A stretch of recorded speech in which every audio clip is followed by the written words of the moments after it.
step forward. If it's yes, okay. So, step forward if your mom smacked you when you were little. Right? Okay, step forward if you were raised by your own parents. Step forward, your mom made you your favorite sandwich.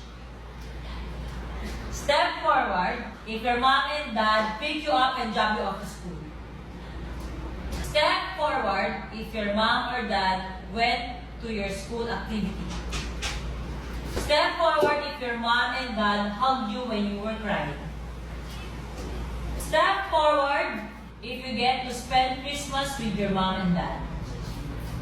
Step forward if you heard your mom told you that she's proud of you. Step forward if you know that your parents love you without conditions. Now look at the back.